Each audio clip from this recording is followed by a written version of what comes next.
Hello बच्चों, आज का हमारा जो नया टॉपिक है वो है ट्रिग्नोमेट्री। ट्रिग्नोमेट्री जैसा कि हम लोग क्लास 9 में भी पढ़ते हैं, क्लास 10 में भी पढ़ते हैं और ये आगे 11th 12th और आगे जो बच्चे मैथ्स को लेके करते हैं अपनी पढ़ाई, उसमें भी ट्रिग्नोमेट्री उनको कहीं ना कहीं मिलेगी। अब ये सिर्फ मैथ्स में नहीं, आगे चल के आपको फिजिक्स में भी काफी इसका इन्वॉल्व है। अब ट्रिग्नोमेट्री की हम बात करें तो ट्रिग्नोमेट्री है क्या?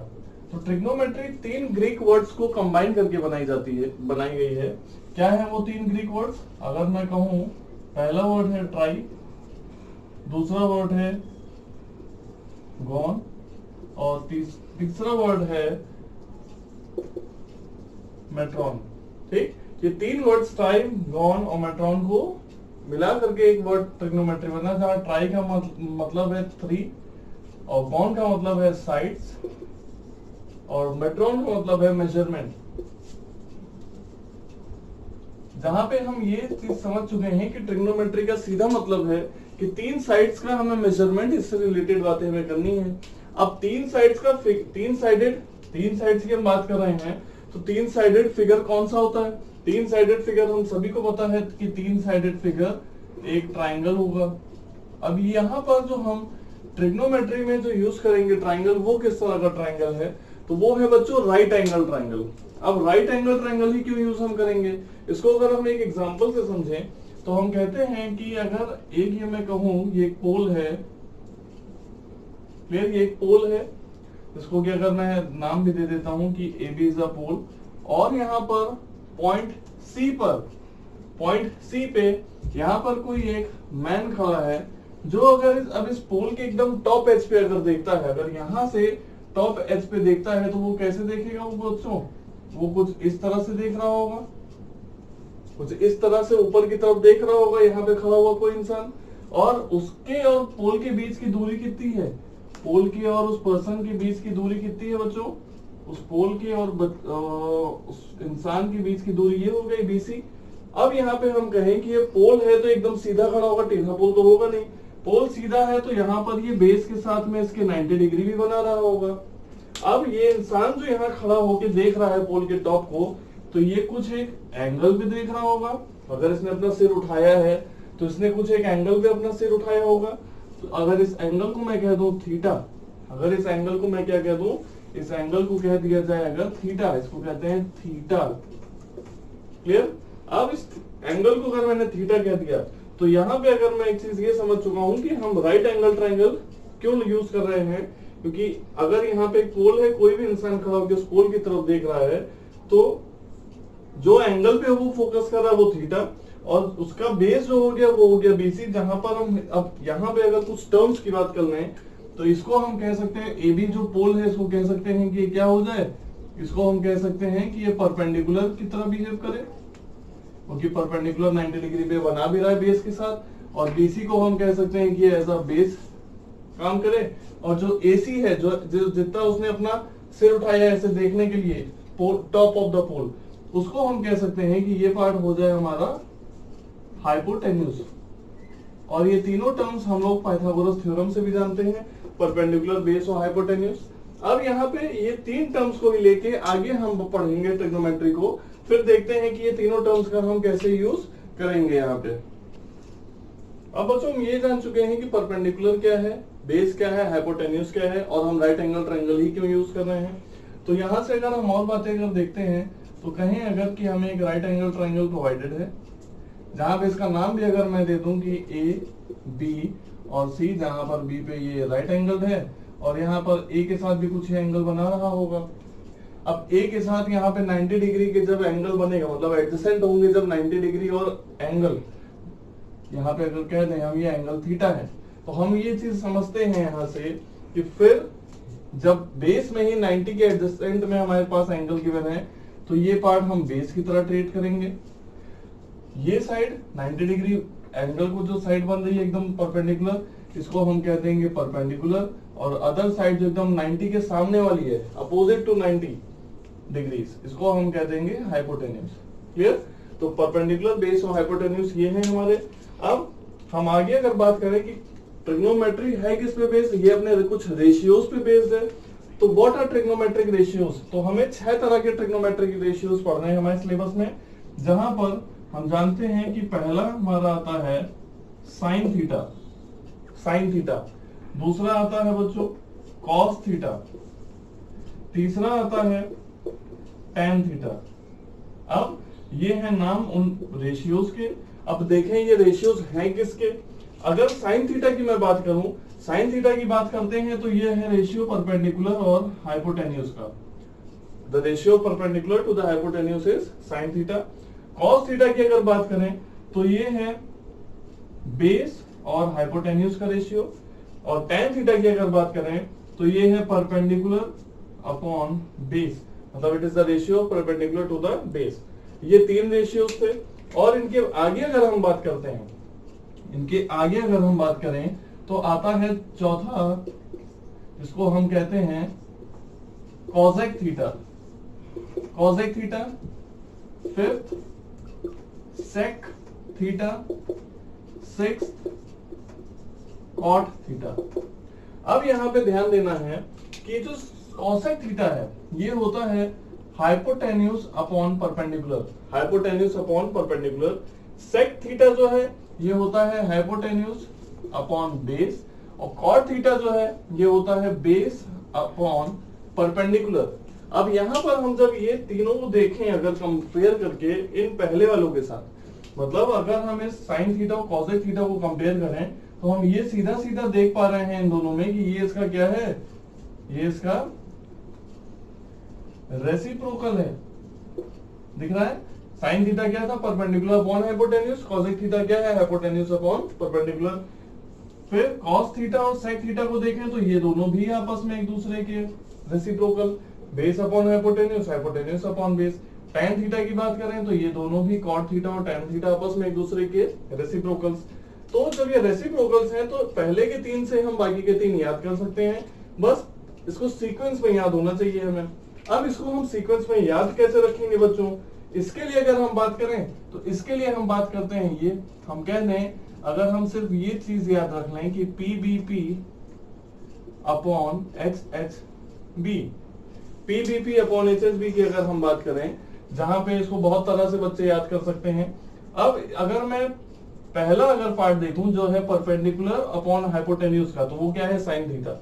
मतलब पहले अगर रेशियो से मैं बात करूं यहाँ पे इस पहले पार्ट से, तो मैं कह सकता हूं कि परपेंडिकुलर अपॉन हाइपोटेन्यूज जो गिवन है ये है साइन थीटा। दूसरा पार्ट इसका जो आ जाता है ये वाला second part, base upon hypotenuse cos theta. फिर थर्ड टैन थीटा, अब क्या है perpendicular upon base, perpendicular upon base. जब पहले के तीन मुझे याद हो जाएंगे तो बाकी के तीन भी इसी के रेसिप्रोकल हो जाएंगे। क्या, cosec theta hypotenuse upon perpendicular, sec theta hypotenuse upon base, cot theta base upon perpendicular. Clear. जब ये तीनों हमें छह याद हो गए तो हम यहाँ पे ये भी लिख सकते हैं कि रेसिप्रोकल रेशियोज क्या है। रेसिप्रोकल रेशियोज की अगर हम बात करें तो लिख सकते हैं यहाँ पे कि रेसिप्रोकल रेशियोज क्या होंगे। रेसिप्रोकल रेशियोज यहाँ क्या होंगे बच्चों, हमने क्या कहा साइन थीटा किसका रेसिप्रोकल, कॉसेक थीटा का रेसिप्रोकल पहला। फिर बच्चों हमने क्या कहा दूसरा कि कॉस थीटा किसका रेसिप्रोकल, सेक थीटा का। और थर्ड टैन थीटा किसका रेसिप्रोकल, टैन थीटा किसका रेसिप्रोकल है, ये है कॉट थीटा का। तो ये थे तीन हमारे रेसिप्रोकल रेशियोज और ये थे हमारे 6 रेशियोज जो हमें याद होने चाहिए इसी ऑर्डर में। अब हमें वैल्यू बेस्ड क्वेश्चंस मिले या प्रूविंग के क्वेश्चंस मिले, जो भी क्वेश्चंस अगर हमें मिलेंगे तो हम इसी 6 रेशियो से और ये रेसिप्रोकल रेशियो से बहुत ही आसानी से सॉल्व कर सकते हैं। क्लियर है बच्चों। अब इसके बाद जब ये 6 रेशियोज हम समझ चुके हैं और रेसिप्रोकल रेशियोज, फिर अभी हम और आगे देखते हैं कुछ और पार्ट बचा है जो बहुत इंपॉर्टेंट है भी आपको समझने के लिए। अब बच्चों जब हम ये चीजें जान चुके हैं कि रेसिप्रोकल रेशियोज क्या है, साइन थीटा कॉसेक थीटा का रेसिप्रोकल है, कॉस थीटा सेक थीटा का रेसिप्रोकल है, टैन थीटा कॉट थीटा का रेसिप्रोकल है, तो कुछ चीजें और बच्चों बचती हैं जहां पे हम एक चीज और आपको जाननी बहुत जरूरी है कि हम टैन थीटा को कहते हैं sine theta upon cos theta. क्यों कहते हैं इसको क्यों कहते हैं, इसको अगर हम देखें कि sine theta upon cos theta, हम इसको क्यों लिखते हैं। सबसे पहले तो ये इंपॉर्टेंट है, इसको आप जब भी लिखिए तो इसको आप मार्क कर लीजिएगा। कभी कभी क्वेश्चंस ऐसे भी आ सकते हैं जहां टैन थीटा की जगह आपको साइन थीटा और कॉस थीटा की वैल्यू सब्स्टिट्यूट करनी हो। अब ये होता क्यों है इसकी अगर हम बात कर लें तो कहा जैसे कि हमने कि tan थीटा होता है sin theta upon cos theta. Clear? अब sin थीटा की वैल्यू क्या थी? sin थीटा किसका रेशियो था? परपेंडिकुलर अपॉन हाइपोटेन्यूज का। और cos थीटा किसका है? बेस अपॉन हाइपोटेन्यूज का। जहां पे ये हाइपोटेन्यूज सिंप्लीफाई हो जाता है, बचता क्या है? Perpendicular upon base. जहां पर परपेंडिकुलर अपॉन बेस क्या है बच्चों? tan theta. Perpendicular upon base क्या है? Perpendicular upon base tan theta की वैल्यू है। इसीलिए हम कहते हैं tan थीटा को कि sin theta upon cos theta. जब tan theta sin theta upon cos theta हो सकता है और tan थीटा cot थीटा का रेसिप्रोकल है, तो हम एक चीज और लिख सकते हैं कि cot थीटा क्या हो जाएगा? cot थीटा बच्चों हो जाएगा cos theta upon sin theta, reciprocal हो जाएगा उसका। तो ये cot थीटा की भी वैल्यू हम बहुत जगह पर क्वेश्चंस में सब्स्टिट्यूट करके बहुत ही आसानी से प्रूविंग के क्वेश्चंस या फिर वैल्यू बेस्ड क्वेश्चंस कैलकुलेट कर सकते हैं। तो अब जब हम बेसिक समझ चुके हैं इस ट्रिग्नोमेट्री का, और ये पूरी ट्रिग्नोमेट्री इसी राइट एंगल ट्रायंगल के चारों तरफ घूमेगी, यही तीन साइड्स और ये सारे रेशियोज, ये सारे रेसिप्रोकल रेशियोज, ये अगर आपको क्लियर हो चुके हैं तो ट्रिग्नोमेट्री का कोई भी सम आपको दिक्कत नहीं देगा। अब बच्चों कुछ इंपॉर्टेंट पॉइंट्स हैं जो हम रेसिप्रोकल रेशियोज जैसे कि पढ़ चुके हैं, तो कुछ इंपॉर्टेंट पॉइंट्स हैं जो आप नोट करेंगे। जैसे कि मैं कहूं, हमने कहा कि sin थीटा cosec थीटा का रेसिप्रोकल है, तो पहला इंपॉर्टेंट पॉइंट आप ये नोट कर सकते हो कि sin थीटा जब cosec थीटा का रेसिप्रोकल है, तो जब sin theta multiplied with cosec theta कभी हम करेंगे तो हमें 1 मिल जाएगा, क्योंकि cosec को हम 1 बाय sin थीटा कह सकते हैं, sin सिंप्लीफाई हो जाएगा।